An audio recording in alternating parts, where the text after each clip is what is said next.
नमस्कार, ज्ञान प्रदेश में आप सबका स्वागत है। इस वीडियो में हम जेटेट 2016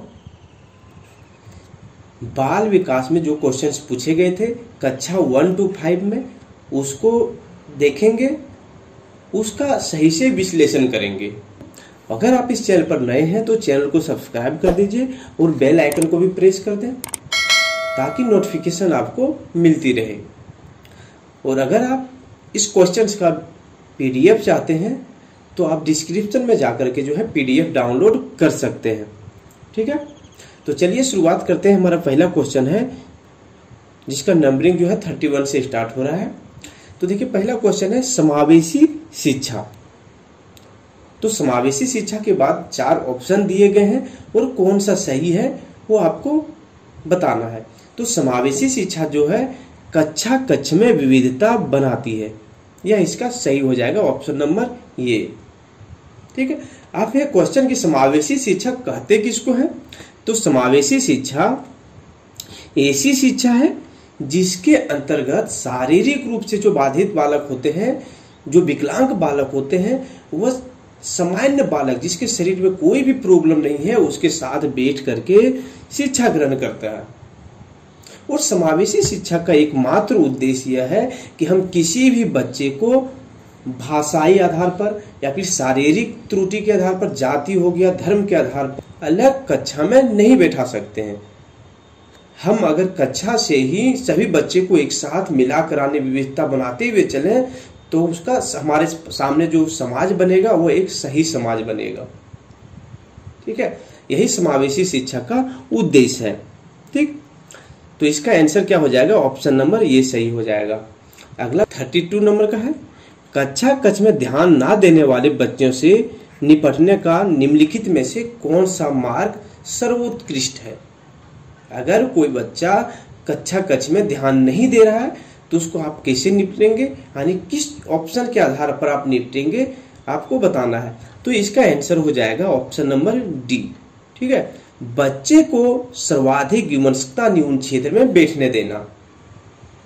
अगर आप बच्चे को ऐसी जगह पर बिठाते हैं जहां पर बच्चे का एकाग्रता भंग नहीं होगा तो यह क्या होगा? बच्चे को ध्यान देने में सहायता करेगा।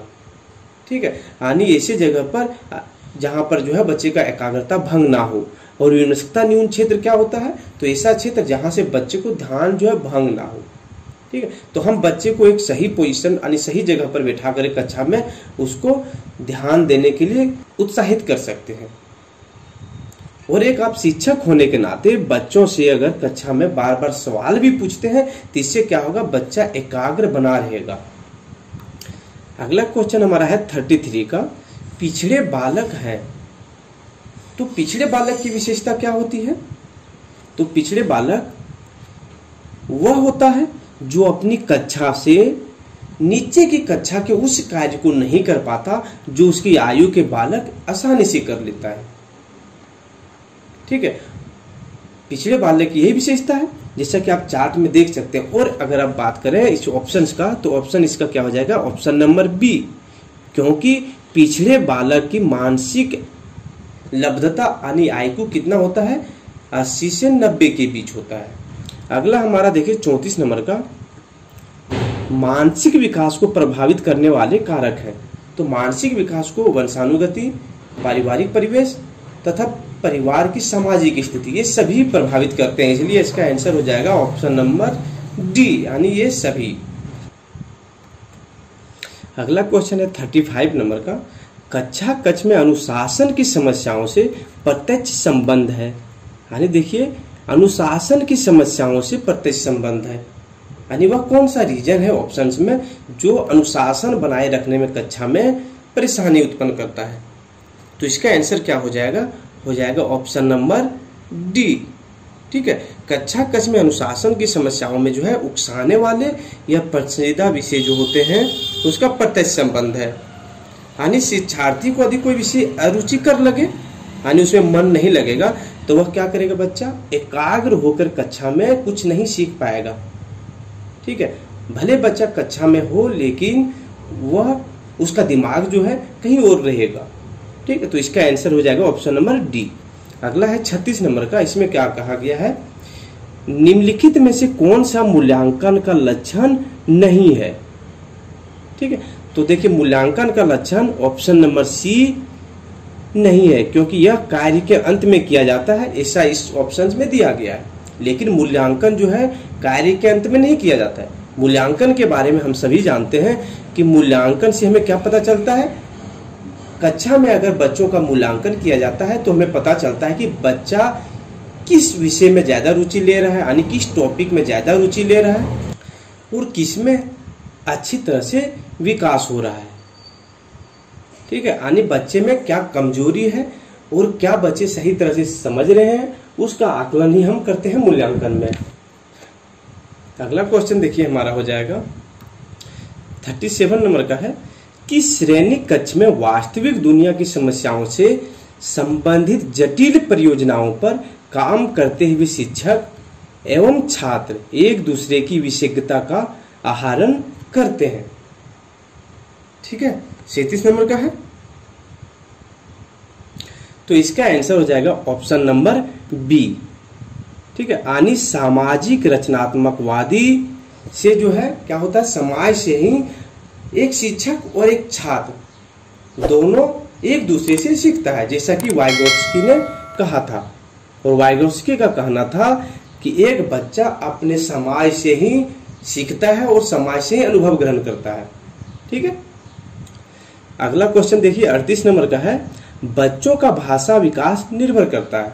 तो बच्चों का भाषा विकास सामाजिक आर्थिक परिवेश पर, विद्यालयी शिक्षा पर और अभिव्यक्ति की स्वतंत्रता पर भी निर्भर करता है, यानी ऑप्शन नंबर डी इसका सही हो जाएगा। 39 नंबर का क्वेश्चन है, एक 11 वर्षीय बालक स्टैनफोर्ड बी ने बुद्धि मापनी में 130 अंक हासिल करता है। ठीक है, 11 वर्ष का बालक स्टैनफोर्ड जिसका नाम है, वह बुद्धि मापनी में 130 अंक हासिल करता है। और कहा जा रहा है कि हम मान लें कि सामान्य प्रायिकता वक्र म्यू बराबर 100 और सिग्मा बराबर 15 है, तो 11 वर्ष का जो बच्चा है वो प्रतिशत गणना कीजिए उसका। ठीक है, उसके प्रतिशत गणना कीजिए, इस बच्चे ने प्राप्त किया और जो इस बच्चे ने प्राप्त किया। ठीक, तो इसको हम कैसे सॉल्व कर सकते हैं, तो सॉल्व करने का इसमें जो है क्वेश्चन में बोला जा रहा है, सबसे पहले हमको जेड स्कोर ज्ञात करना है, उसके बाद ही हम इसको प्रतिशत में गणना कर सकते हैं। तो जेड स्कोर सबसे पहले हम ज्ञात करते हैं।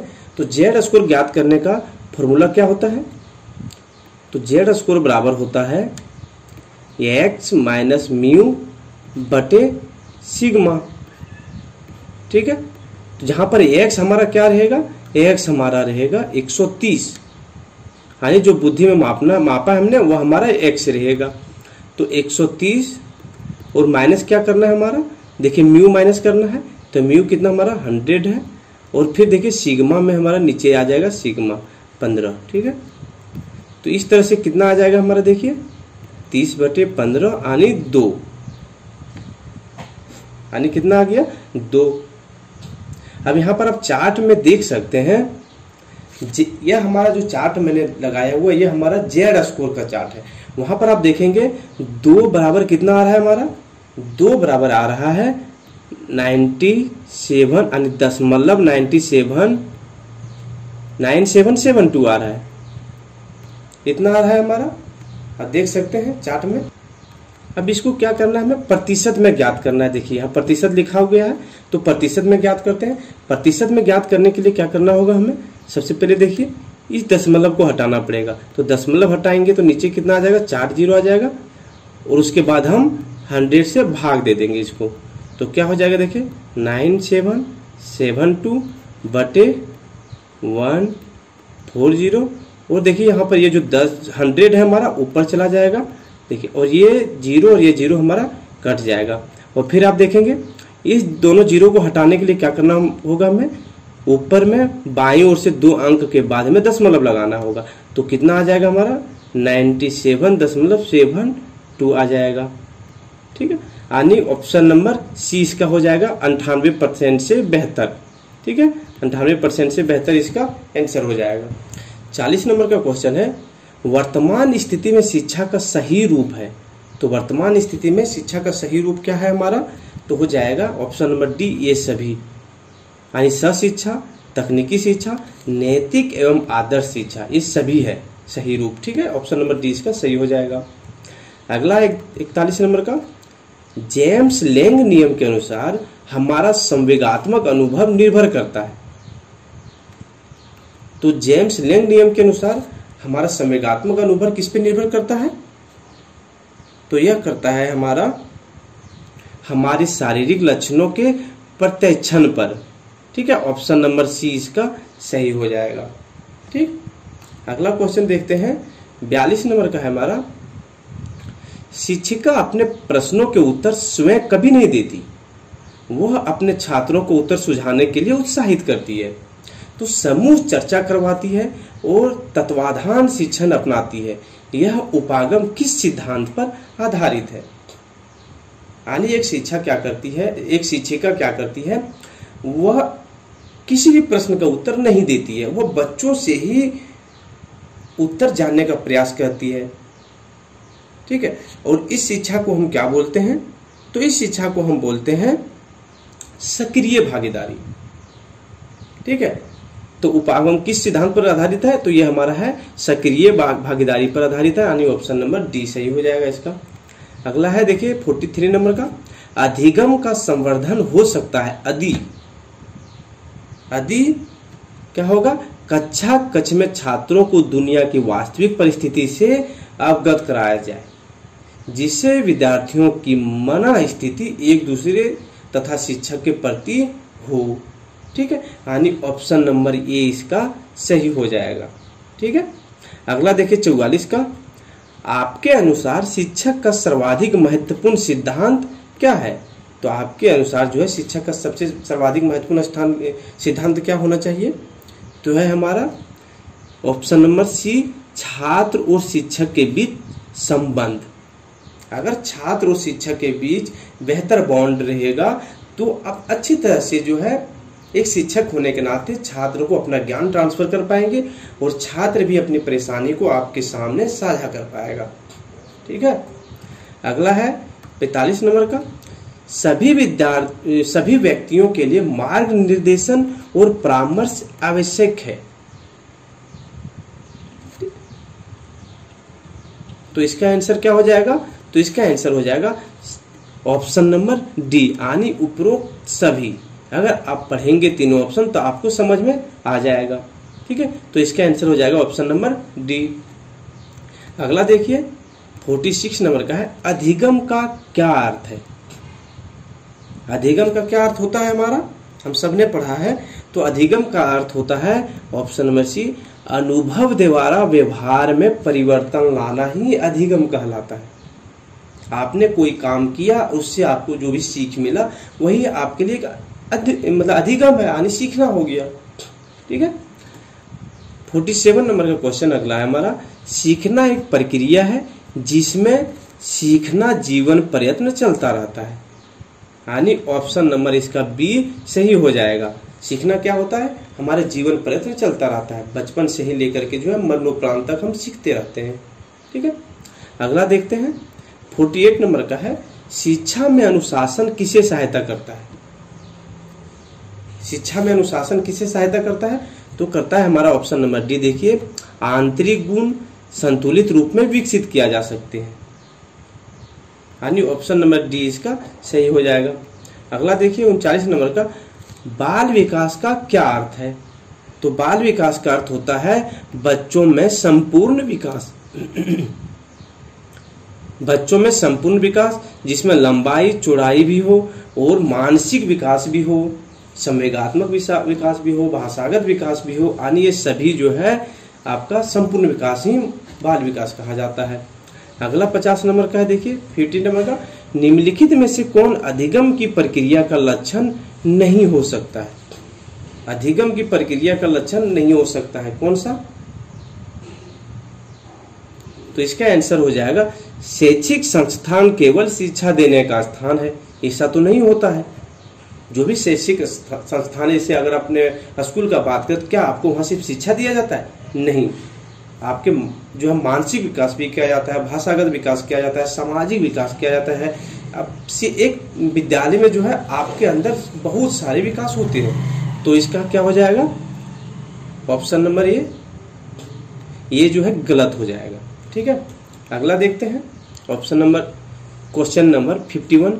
मनोविश्लेषणात्मक सिद्धांत के अनुसार विसामान्य व्यवहार का कारण है। तो सामान्य व्यवहार का क्या कारण होगा? तो हो जाएगा व्यक्तियों की दबी आकांक्षाएं, यानी ऑप्शन नंबर बी इसका सही हो जाएगा। विसामान्य व्यवहार जो होता है वो होता है व्यक्ति की दबी हुई आकांक्षाएं।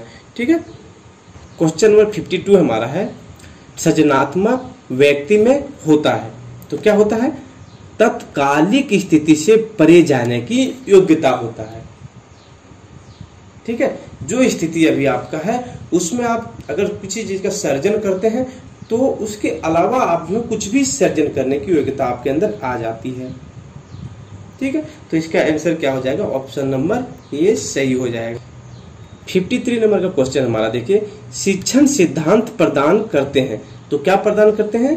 तो हो जाएगा ऑप्शन नंबर डी उपरोक्त सभी, यानी शिक्षण संस्थान यह भी प्रदान करता है, ऑप्शन नंबर बी में जो भी है, और ऑप्शन नंबर सी भी, यानी सभी चीजें प्रदान करता है हमारा शिक्षण सिद्धांत। ठीक, 54 नंबर का क्वेश्चन देखिए है अंतर्दृष्टिमूलक अधिगम है। तो अंतर्दृष्टिमूलक अधिगम क्या है? तो है लक्ष्य आधारित अधिगम और व्यवहार के परिमानन का विरोध, यह दोनों होता है अंतर्दृष्टिमूलक अधिगम, यानी ऑप्शन नंबर सी इसका सही हो जाएगा, ये और बी दोनों। ठीक है, अगला देखिए 55 नंबर का है, यानी 55 का, निम्नलिखित में से किस पहलू पर सभी शिक्षण सिद्धांतों में सर्वाधिक महत्व दिया जाता है? तो किसमें सबसे ज्यादा महत्व दिया जाता है? तो इसका आंसर हो जाएगा कक्षा कक्ष में अंतःक्रिया। ठीक है, ऑप्शन नंबर ए इसका सही हो जाता है। सबसे ज्यादा जो है महत्वपूर्ण सर्वाधिक महत्व दिया जाता है कि बच्चा कक्षा कक्ष में अंतःक्रिया करके सीखे। ठीक है, अगला है 56 नंबर का, सृजनात्मकता की पहचान होती है। तो किससे होती है? तो होती है नए परिणाम से। अगर आप किसी चीज का सर्जन कर रहे हैं, नया परिणाम आ रहा है, तो इसी से तो आपका पहचान होगा। अगर आप एक चीज को देखें और बार बार वही चीज बना रहे हैं तो इससे आपकी सृजनात्मकता की पहचान नहीं होगी। ठीक है, 57 का है, किस संदर्भ में बच्चे के विकास में लिंग भेदभाव पाया जाता है? तो किस संदर्भ में पाया जाता है? तो पाया जाता है जाति के संदर्भ में भी, आयु के संदर्भ में भी और सामाजिक स्तर के संदर्भ में भी, यानी इसका आंसर हो जाएगा ऑप्शन नंबर डी सही हो जाएगा। अगला देखिए 58 नंबर का है, ब्लूम का वर्गीकरण सिद्धांत अधिकर्मित संगठन है। तो क्या हो जाएगा इसका आंसर? तो इसका आंसर हो जाएगा ऑप्शन नंबर डी संज्ञानात्मक उद्देश्यों का। ठीक है, अगला क्वेश्चन 59 का है, निम्नलिखित में से कौन सा कथन बच्चे के विकास में परिवेश की भूमिका का समर्थन करता है? तो इसका आंसर हो जाएगा ऑप्शन नंबर बी, यानी पिछले कुछ दशकों में बुद्धि लब्धि परीक्षणों में छात्रों के औसत परिणामों में तेजी से वृद्धि हुई है। ठीक है, यानी ऑप्शन नंबर बी इसका सही हो जाएगा। अगला देखिए 7 नंबर का क्वेश्चन है, शिक्षिका 2 समरूप गिलासों में समान मात्रा में फलों का रस भरकर प्रदर्शित करती है। 2 भिन्न गिलासों में डालकर उन्हें खाली करती है, जिनमें से एक लंबा है और दूसरा चौड़ा। वह कक्षा में पूछती है कि किस गिलास में ज्यादा रस है, उसे चिन्हित करें। छात्र जवाब देते हैं कि लंबे वाले गिलास में ज्यादा रस है। उसके छात्रों को बताने में सुविधा है। तो इसका आंसर हो जाएगा ऑप्शन नंबर डी, यानी अदला बदली में। अगर अदला बदली नहीं होता तो बच्चों को समझा मतलब यह बताने में मुश्किल होता कि किस गिलास में ज्यादा रस है और किस में कम है। ठीक है, तो अदला बदली के कारण पता चल गया कि जो गिलास में ज्यादा ऊपर तक गया हुआ है उसी में ज्यादा रस है। ठीक है, तो उम्मीद है दोस्तों आप CDP 2016 का जो क्वेश्चन पूछा गया था उसको अच्छी तरह से समझ गए होंगे। फिर भी अगर कोई प्रॉब्लम है तो आप कमेंट बॉक्स में लिखें। अगर आपको PDF क्वेश्चन का डाउनलोड करना है तो आप डिस्क्रिप्शन बॉक्स में जाकर के उसको डाउनलोड कर सकते हैं। ठीक है, और अगर आप चैनल पर नए हैं तो चैनल को सब्सक्राइब कर दें और बेल आइकन को भी प्रेस कर दें ताकि आपको नोटिफिकेशन मिलती रहे। जय हिंद।